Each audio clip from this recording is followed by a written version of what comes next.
Good morning students. तो आज जो है हम लोग नेक्स्ट टॉपिक में पढ़ते हैं बल के विषय में। फोर्स क्या है।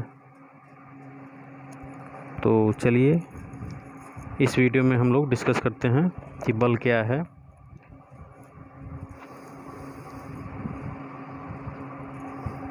बल या फोर्स। तो बल वह कारक है जो किसी भी वस्तु के विरामावस्था या गति की अवस्था में परिवर्तन करने का प्रयास करता है, उसे हम लोग कहते हैं बल। और एक प्रकार से और हम लोग डिफाइन करते हैं न्यूटन के सेकंड लॉ के अनुसार rate of change of momentum is called force. संवेग परिवर्तन की दर को क्या बोलते हैं हम लोग? बल बोलते हैं। तो ये है हम लोग का बल। तो कोई भी ऐसी क्रिया जो किसी स्थिर या समान गति से चलती हुई वस्तु की स्थिति में परिवर्तन करने का प्रयास करती है, उसे हम लोग क्या कहते हैं? बल कहते हैं।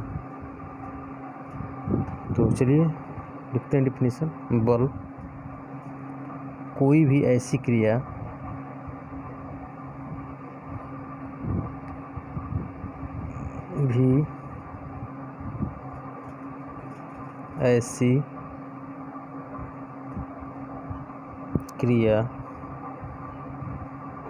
जो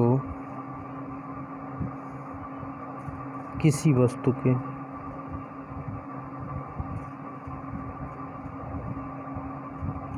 विरामावस्था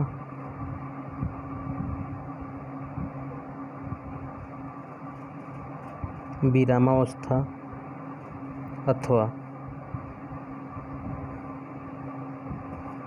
गति की अवस्था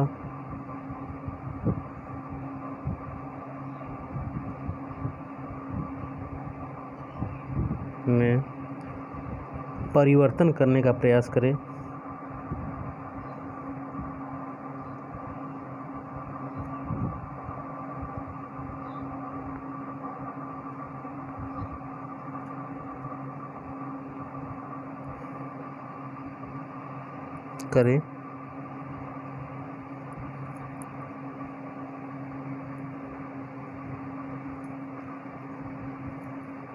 बल कहलाता है।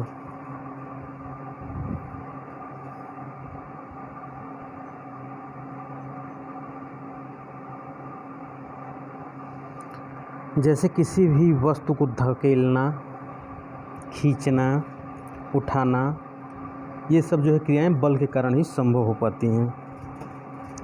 जैसे पृथ्वी का गुरुत्वाकर्षण बल प्रत्येक वस्तु को अपनी केंद्र की ओर खींचता है।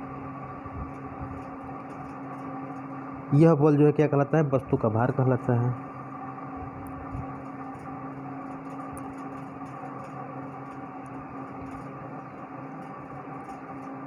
तो हम लोग कह सकते हैं कि बल वह साधन है जिसके द्वारा हम लोग कोई कार्य को अंजाम देते हैं या कोई कार्य करते हैं। ठीक है, इसे हम लोग कहते हैं बल। और न्यूटन के दूसरे नियम के अनुसार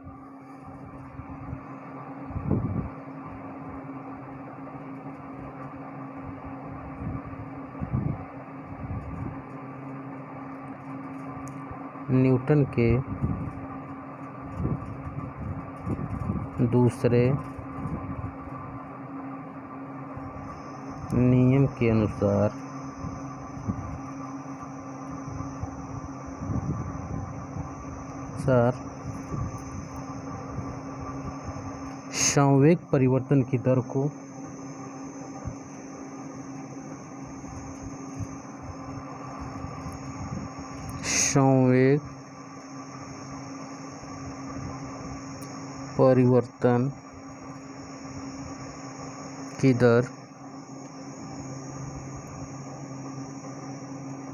वस्तु पर लगाए गए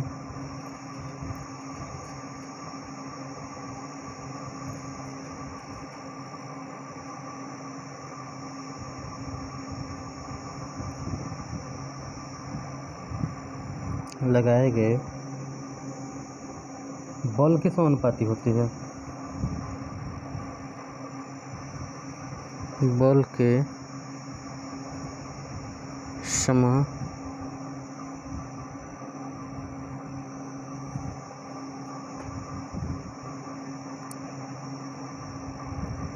होती है।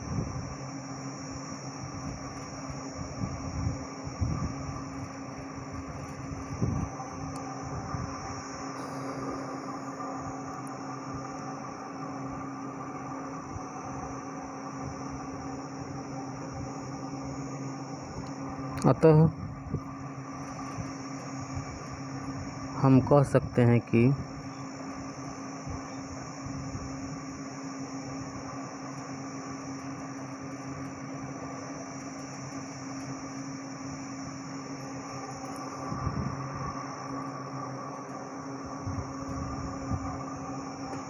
F ये जो है हम लोग का फोर्स है directly proportional to del p upon del T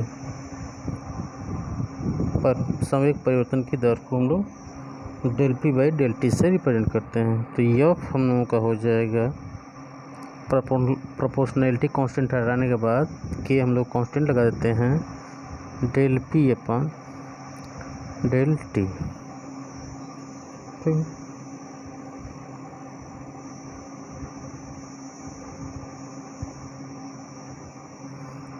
k equals to 1 रखने पर F इक्वस टू एम भी minus m u upon del t. तो एम जो है हम लोग कॉमन हो जाएगा v minus u upon del t. तो अतः F इक्वस टू एम क्योंकि v minus u upon del t हम लोगों का ए हो जाता है, त्वरण है। तो एम में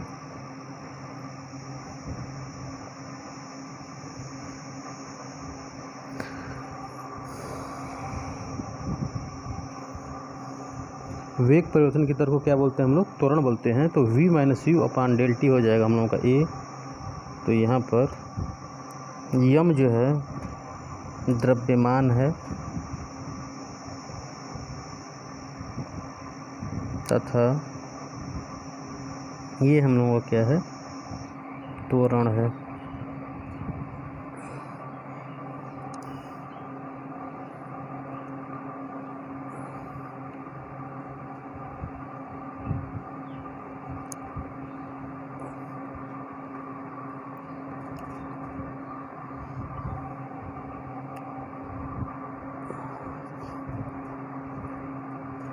ठीक है, यम जो हम लोगों का द्रव्यमान है तथा ये जो हम लोगों का त्वरण है। बल का एसआई मात्रक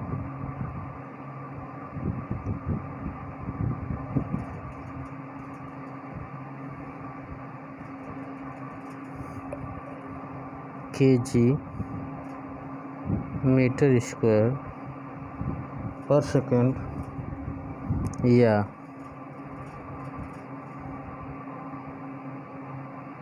न्यूटन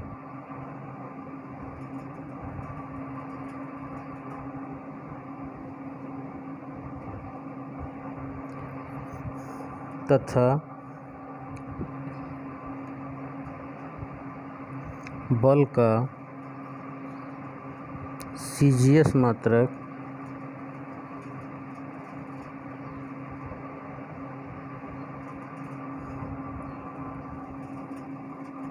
ग्राम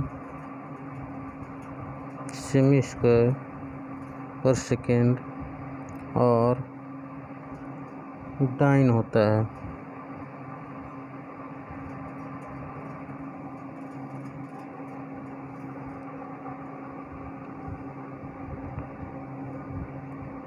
बल का एसआई बल का एमकेएस मात्रक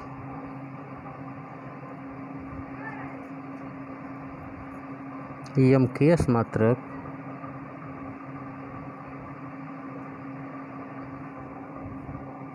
kgf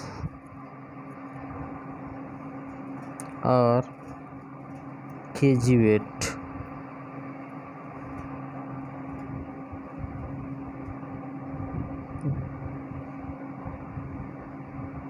एक kgf बराबर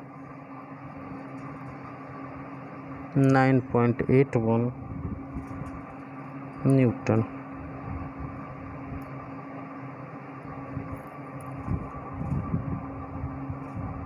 ठीक है, तो बल का सीजीएस मात्रक है हम लोगों का ग्राम पर सेमी स्क्वायर अपन सेकेंड, ग्राम सेमी स्क्वायर पर सेकेंड।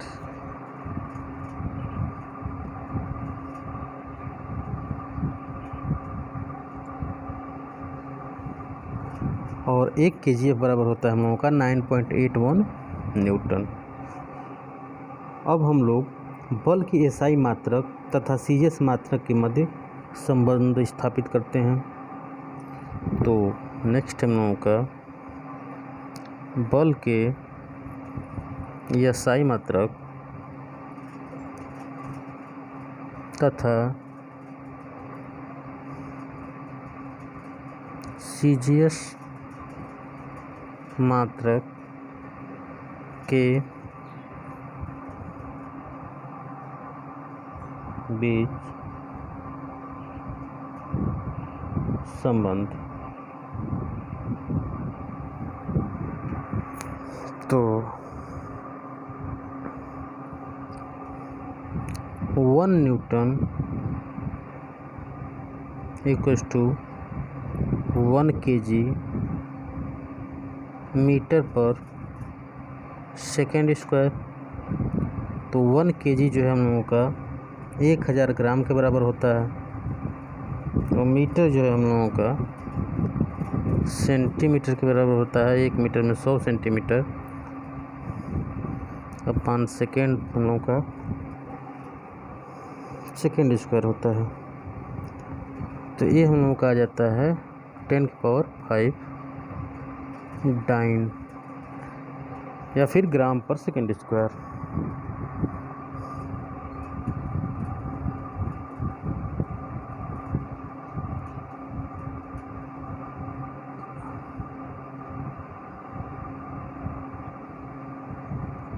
तो हम कह सकते हैं कि 1 न्यूटन वह बल है जो 1 kg द्रव्यमान के पिंड में 1 मीटर प्रति सेकेंड स्क्वायर का त्वरण उत्पन्न कर सके।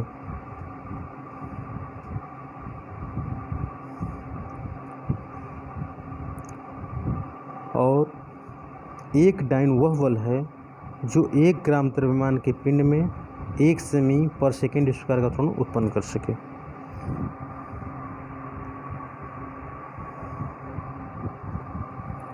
तो आगे हम लोग कुछ इम्पोर्टेंट पॉइंट्स है, ये भी है आप लोगों का इम्पोर्टेंट है।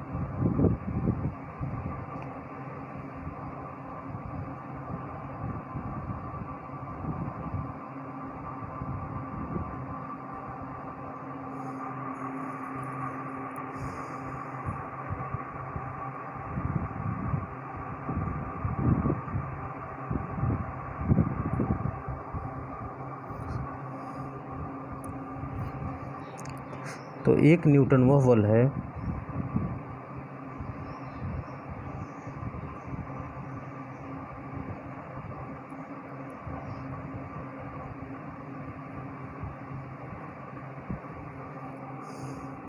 जो 1 kg द्रव्यमान के पिंड में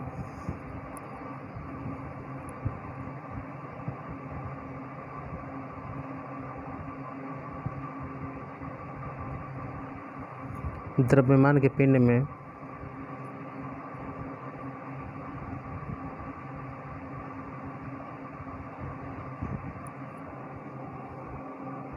1 मीटर पर सेकेंड स्क्वायर का त्वरण उत्पन्न कर सके।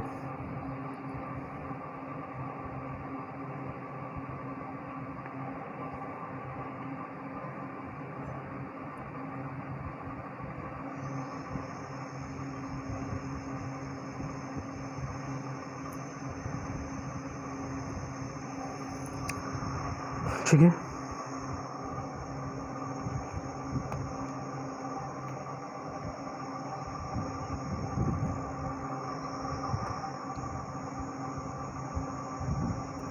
इसी तरह एक डाइन वह बल है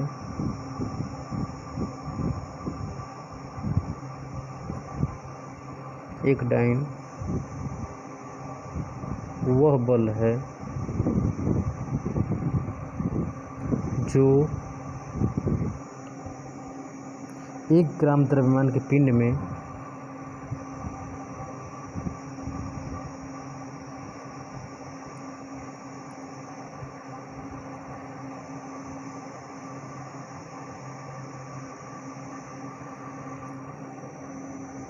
एक मीटर पर 1 सेमी पर सेकेंड स्क्वायर का त्वरण उत्पन्न करें।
नेक्स्ट है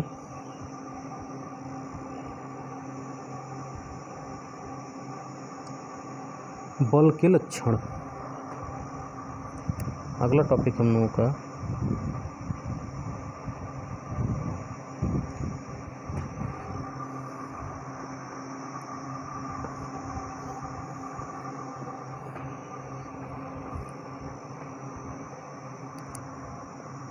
बल के लक्षण।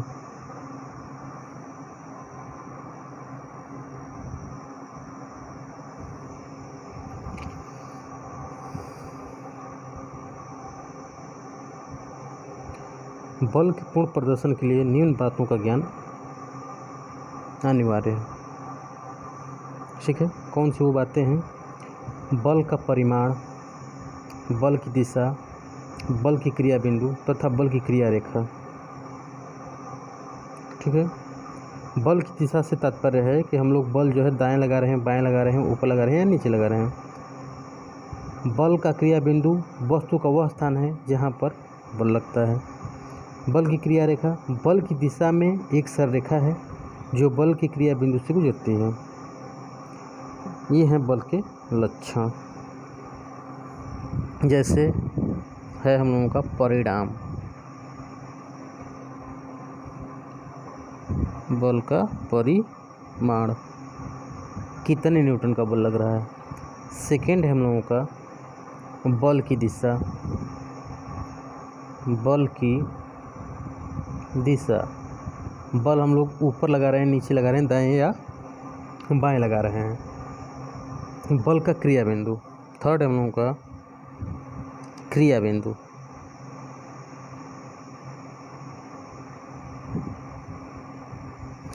बल कहाँ लग रहा है, किस पॉइंट पे लग रहा है, कहाँ पे वर्क कर रहा है, ये हम लोगों का क्रिया बिंदु। नेक्स्ट है हम लोगों का बल की क्रिया रेखा।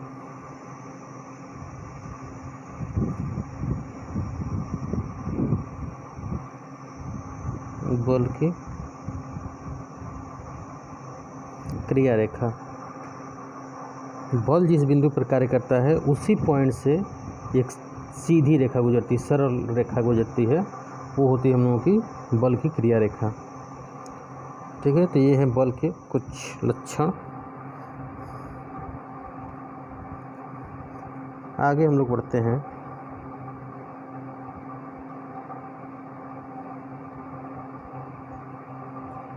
बल के प्रभाव।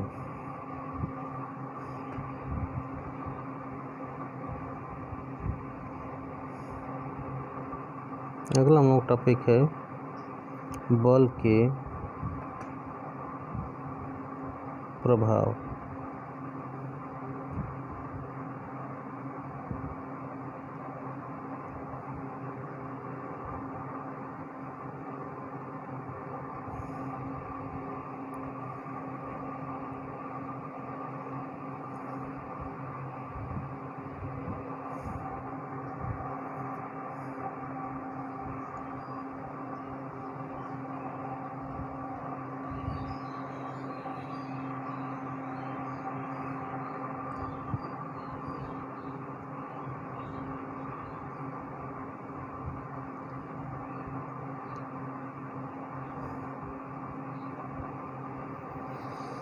बल के प्रभाव।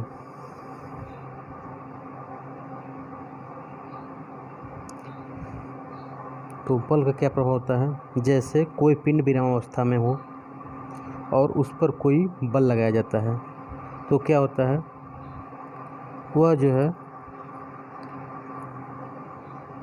गति की अवस्था में हो सकता है या फिर जो है स्थिर रह सकता है। वो बल के परिमाण के ऊपर डिपेंड करता है। अगर कहीं हम जितना बल लगा रहे हैं उतना ही बल अगर कहीं विपरीत दिशा से भी लग रहा है तो क्या होगा, वह स्थिर होगा। लेकिन बल की जो है हम लोग फोर्स की मात्रा को बढ़ाते जाए तो उसमें डिफॉर्मेशन हो सकता है, उसका शेप चेंज हो सकता है, साइज चेंज हो सकता है। तो ये हैं बल के कुछ प्रभाव हैं। जैसे अगर कि हम कहीं पे किसी चीज़ को खींच रहे हैं तो उस बल को हम लोग खिंचाव बल कहते हैं। परंतु अगर कहीं हम लोग जब किसी वस्तु को दाब रहे हों तो उस बल को हम लोग संपीड़न बल कहते हैं। तो ये हैं बल के कुछ प्रभाव हैं, यही सब प्रभाव हैं। किस टाइप का बल जो है हम लोग किसी भी पिंड पर अप्लाई कर रहे हैं, ये जो है बल के परिमाण के ऊपर, दिशा के ऊपर डिपेंड करता है।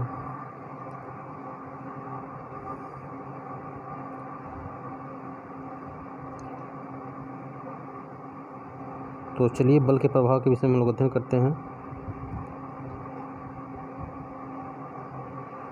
जब कोई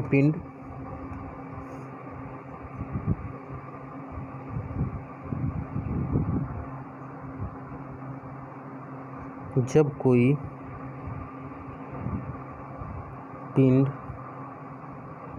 विरामावस्था में होता है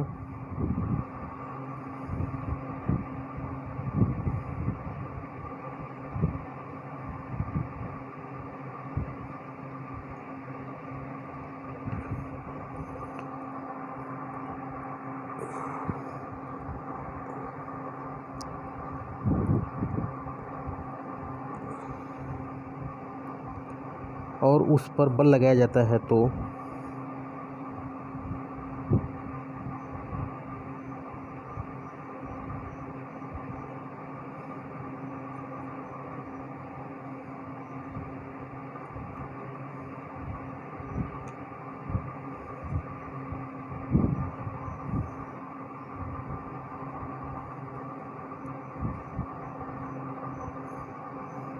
लगाया जाता है तो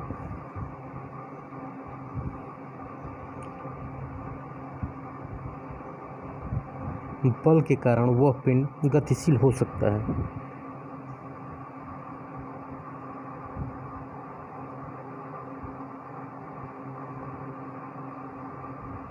वह पिंड गतिशील हो सकता है।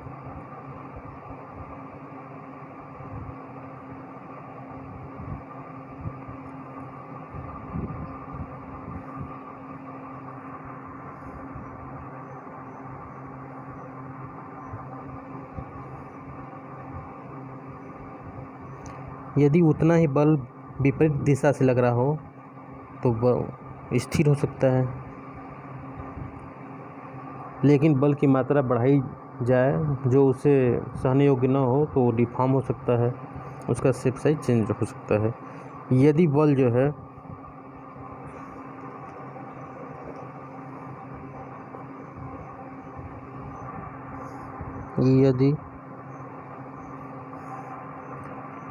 बल संतुलित होकर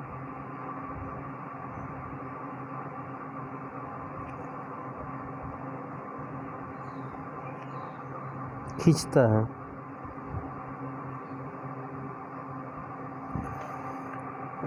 तो उसे हम लोग तनाव बल कहते हैं। तो उसे हम तनाव बल कहते हैं। ठीक है, जैसे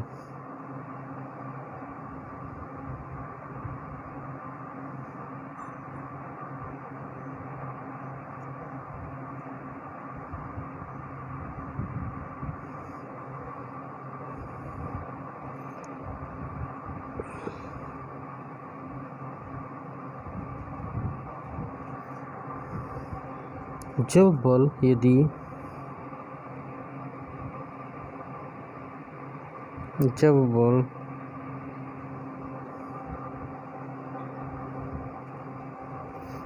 किसी पिंड को दबाता है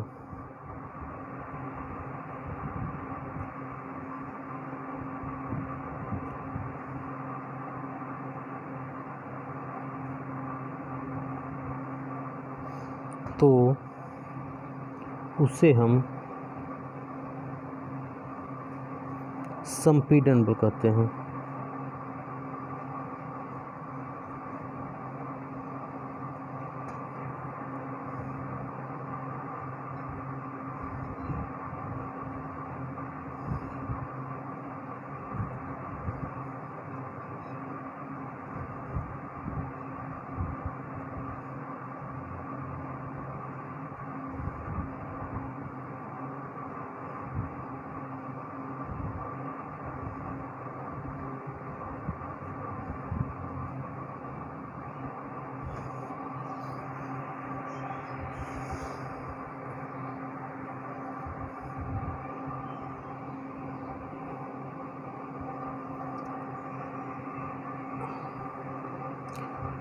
तो ये है बल के प्रभाव हैं।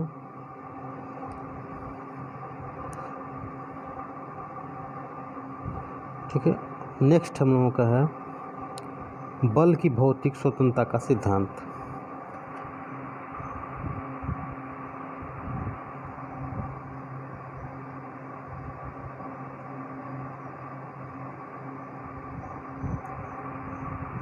ठीक है, बल की भौतिक स्वतंत्रता का सिद्धांत।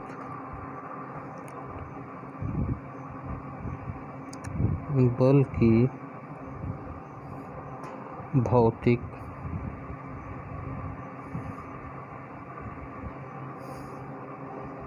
स्वतंत्रता का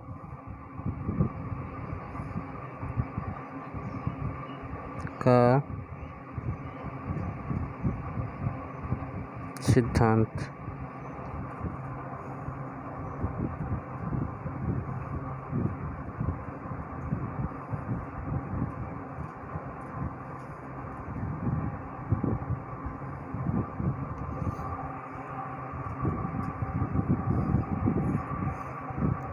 बल की भौतिक स्वतंत्रता क्या है,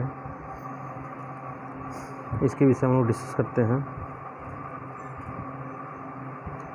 तो इस सिद्धांत के अनुसार यदि किसी पिंड पर एक साथ कई बल लगते हों तो क्या होता है, प्रत्येक बल पिंड पर अपना प्रभाव स्वतंत्र रूप से इस प्रकार डालता है जैसे कि अन्य बल पिंड पर न लग रहे हों।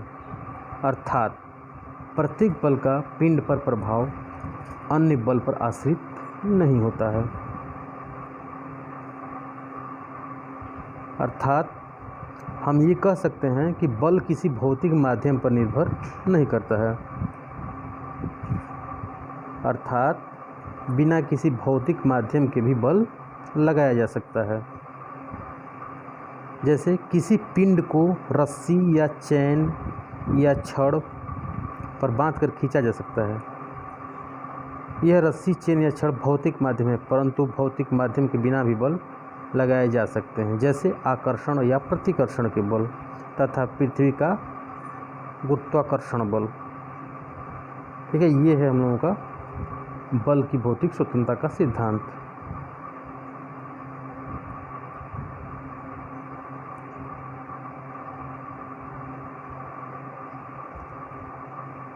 तो चलिए इसे नोट डाउन करते हैं। लिखिए, इस सिद्धांत के अनुसार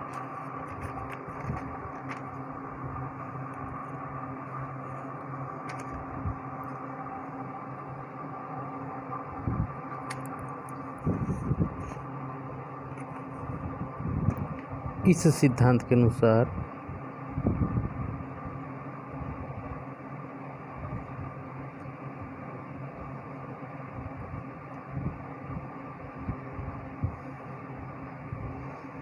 इस सिद्धांत के अनुसार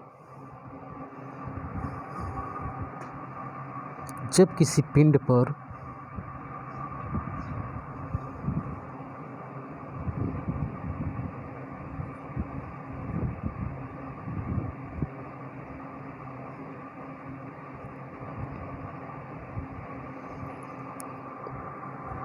अनेक बल कार्य कर रहे हों,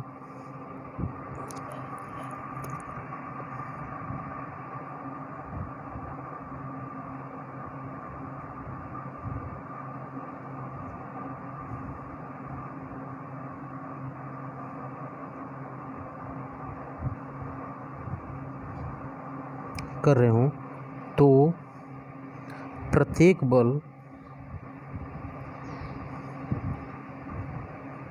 पिंड पर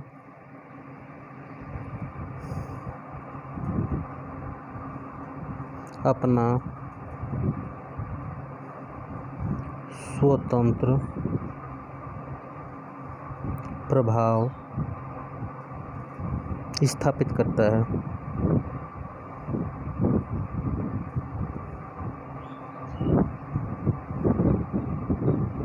अर्थात बल किसी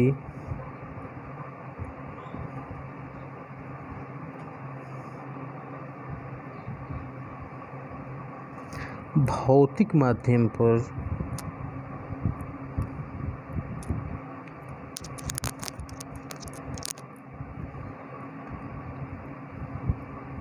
निर्भर नहीं करता है।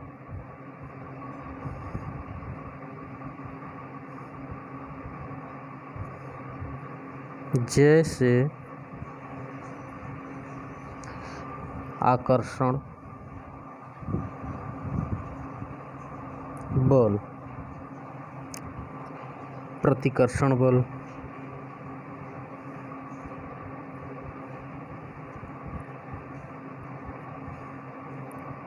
तथा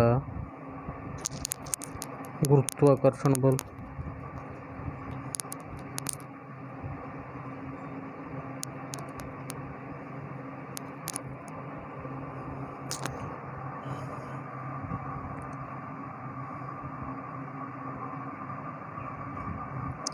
ठीक है,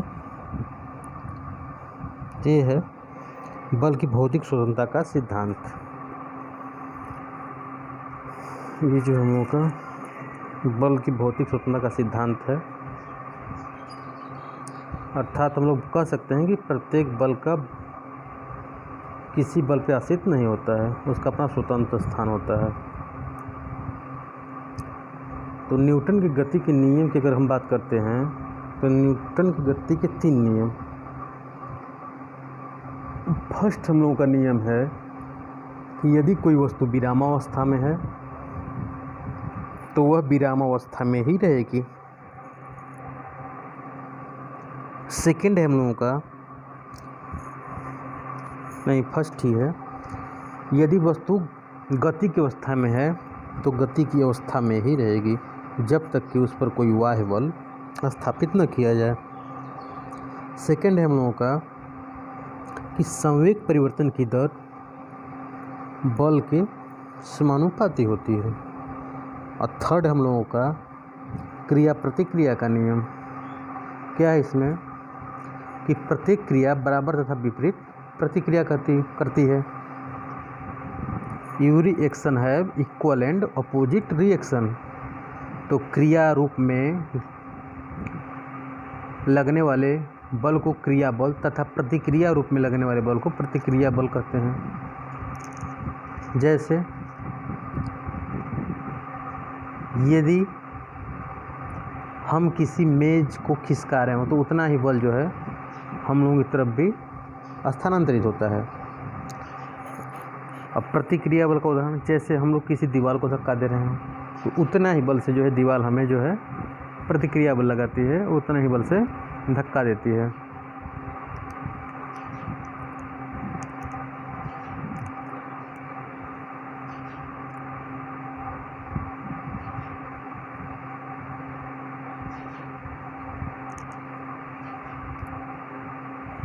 तो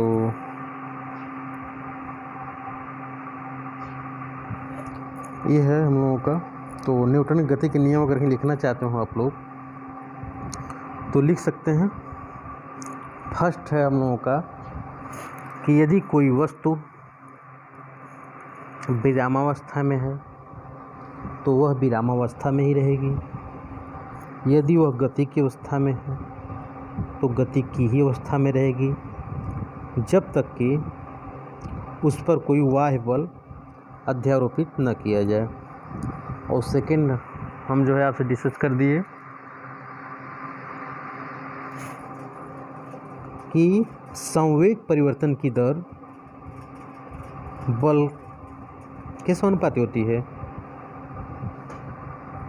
और थर्ड है हम लोगों का कि प्रत्येक क्रिया मतलब क्रिया प्रतिक्रिया का नियम है, प्रत्येक क्रिया की बराबर तथा विपरीत प्रतिक्रिया होती है। तो ये जो है हम लोगों का थर्ड है। तो आई होप जो है ये तीनों न्यूटन की गति के नियम आप लोगों को याद हो चुके होंगे। और पीछे जो है हम तनाव बल तथा संपीड़न बल को यहाँ पे डिस्कस किए हैं। ये तनाव बल क्या है और संपीड़न बल क्या है।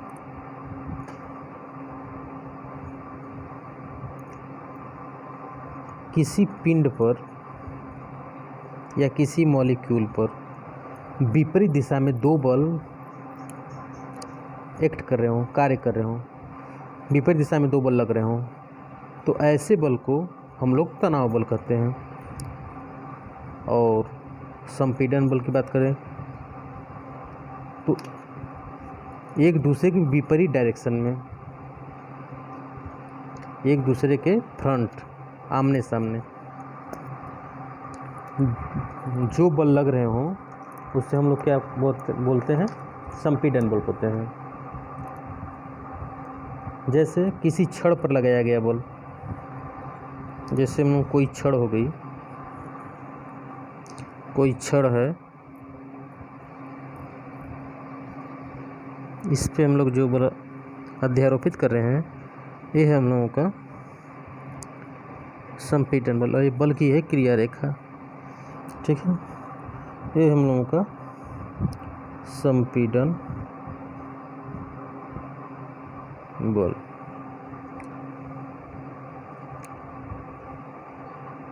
ये हम लोगों का संपीड़न बल।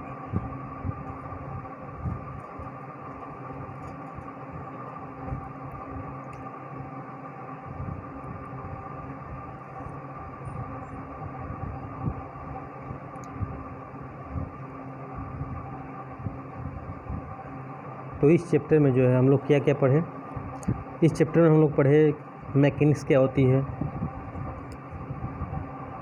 तो मैकेनिक्स क्या होती है, विज्ञान की वह शाखा जिसके अंतर्गत बलों का व्यवहार तथा उनके वस्तु के ऊपर उनके पड़ने वाले प्रभाव का अध्ययन किया जाता है, उससे हम लोग क्या बोलते हैं, मैकेनिक्स बोलते हैं। मैकेनिक्स में जो है हम लोग या यांत्रिकी में जो है हम लोग स्टैटिक्स स्थिति विज्ञान और गति विज्ञान के विषय में पढ़े। स्थिर अवस्था में किसी वस्तु पर लगने वाले बल को स्थैतिक बल और गति की अवस्था में किसी वस्तु पर लगने वाले बल को गति बल या गति विज्ञान कहते हैं। अब उसी में काइनेमेटिक्स और काइनेटिक्स है। तो काइनेमेटिक्स क्या होता है और डायनामिक्स क्या होता है, डायनामिक्स क्या होता है। बल और बल के जिस बल के कारण हो रही है गति उसका दोनों का अध्ययन किया जाता है, उसे हम लोग बोलते हैं डायनामिक्स। और जबकि शुद्ध गतिकी या काइनेमेटिक्स से बोलते हैं, जिसमें हम लोग केवल गति का अध्ययन करते हैं और जिस बल कारण गति हो रही है उसका अध्ययन नहीं करते हैं, उससे हम लोग क्या बोलते हैं, काइनेटिक्स। और इसमें जो है हम लोग पढ़े पदार्थ के विषय में पढ़े, गति के प्रकार के विषय में पढ़े, चाल के विषय में पढ़े, वेग के विषय में पढ़े और दूरी के विषय में पढ़े। तो ये जो है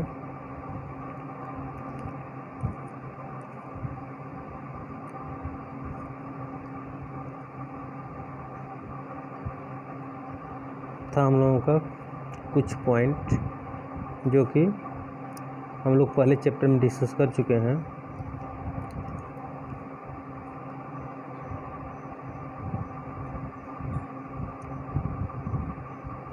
तो इसे जो है आप लोग रिवाइज करिए और याद करिए।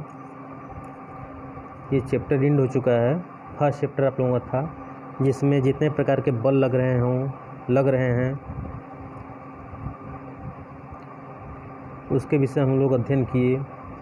न्यूटन गति का तीसरा नियम जाने, क्रिया प्रतिक्रिया, तनाव तथा संपीड़न के विषय में समझे। इसके बाद कुछ इम्पोर्टेंट क्वेश्चन हैं जो पेपर में आए हुए हैं, उससे हम डिस्कस कर लेते हैं आप लोगों से। जैसे क्वेश्चन हम लोगों का आया है, चाल तथा वेग में क्या भिन्नता है। ठीक है, क्वेश्चन हम लोगों का, चाल तथा वेग में क्या भिन्नता है।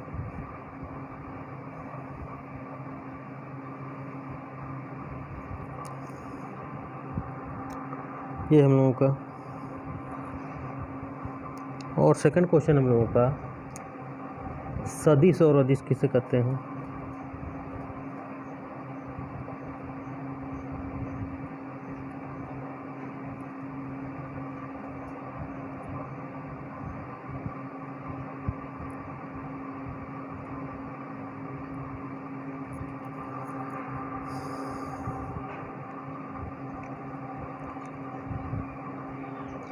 थर्ड है हम लोगों का, तनाव तथा संपीड़न बलों को समझाइए। तनाव तथा संपीड़न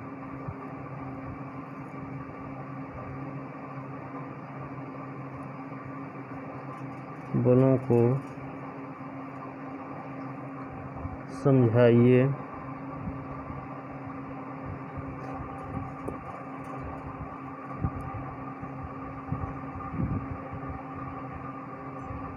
विस्थापन तथा दूरी में भेद ज्ञात कीजिए। फोर्थ हम लोगों का, विस्थापन तथा दूरी में भेद ज्ञात कीजिए।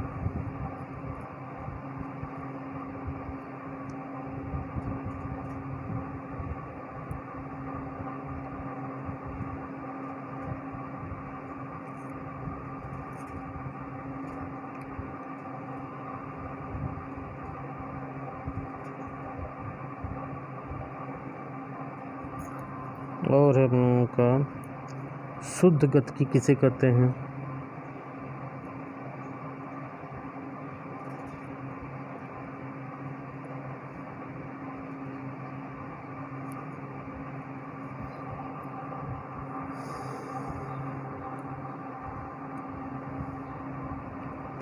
तो ये थे कुछ क्वेश्चन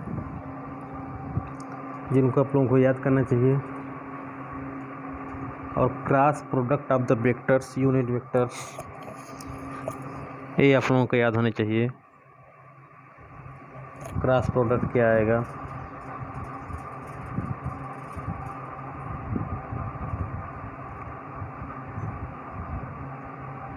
मैकेनिक्स की परिभाषा लिखिए, ये भी क्वेश्चन है।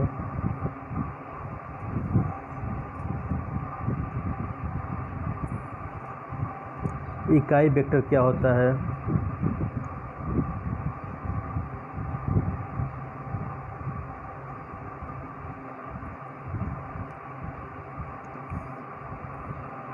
तो ये था फर्स्ट चैप्टर, आप लोगों का इंट्रोडक्शन था। आई होप जो भी बताए हैं उससे आप लोग तैयार कर रहे होंगे। आप लोगों का एग्जामिनेशन भी नज़दीक है, तो आगे जो है नेक्स्ट चैप्टर की तरफ हम प्रोसीड करते हैं। हमारा जो है इंट्रोडक्शन का चैप्टर कंप्लीट हो चुका है, जिसमें प्रमुख जो टॉपिक थे सदिशों का योग, सदिशों का जो है सबट्रैक्शन, समांतर चतुर्भुज के हिसाब से, और हम लोग जो है राइट हैंड थंब रूल पढ़े या पेंच का नियम, और चक्रीय क्रम का नियम पढ़े। तो ये दो इम्पोर्टेंट पॉइंट है आपके लिए, ये याद होना जरूरी है। चलिए आगे जो है हम लोग गति के तीनों नियमों को भी लिख लेते हैं, रिटेन कर लेते हैं गति के तीनों नियम। तो लिखते हैं फर्स्ट नियम जो है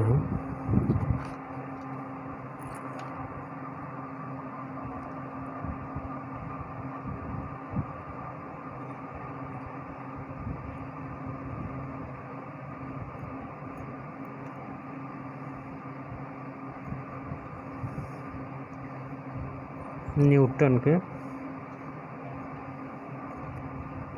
फर्स्ट रूल क्या है? यदि कोई वस्तु विरामावस्था में है, यदि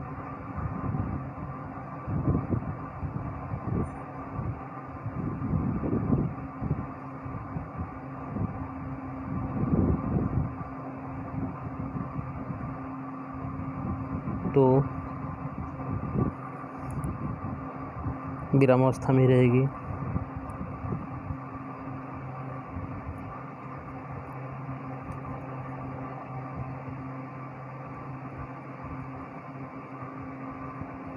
यदि वह गति की अवस्था में है,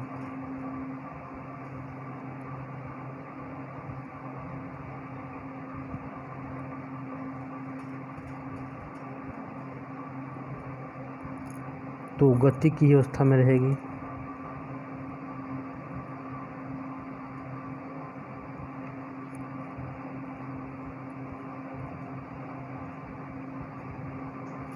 जब तक कि वस्तु पर कोई बाह्य बल न अध्यारोपित किया जाए, जब तक कि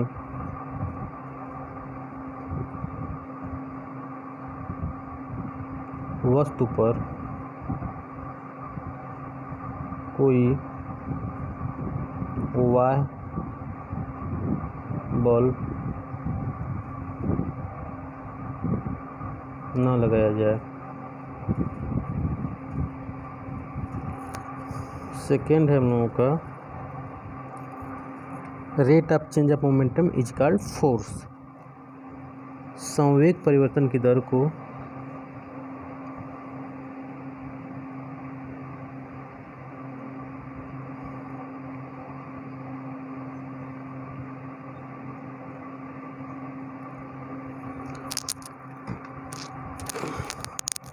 द्वितीय नियम है, संवेग परिवर्तन की दर को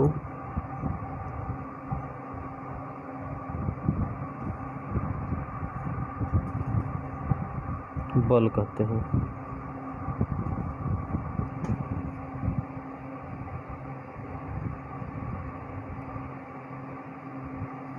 थर्ड हम लोगों का प्रत्येक क्रिया की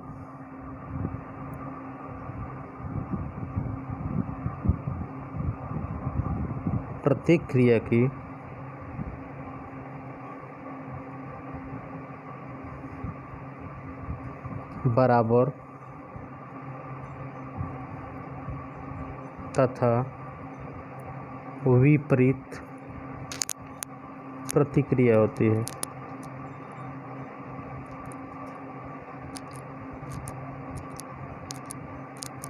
ठीक है, ये था हम लोगों का। तो चलिए आज के लिए इतना ही, मिलते हैं नेक्स्ट वीडियो में। तब तक के लिए धन्यवाद। रिवाइज करते रहिए, पढ़ते रहिए और लीड लगा के लेक्चर को सुनते रहिए। नोट्स भी बना सकते हैं, बुक हो तो बुक का यूज कर सकते हैं, बुक से भी पढ़ाई कर सकते हैं। जो ना समझ में देखिए, पूछिए, जूम पर वीडियो कॉलिंग से कनेक्ट होंगे आप लोगों से।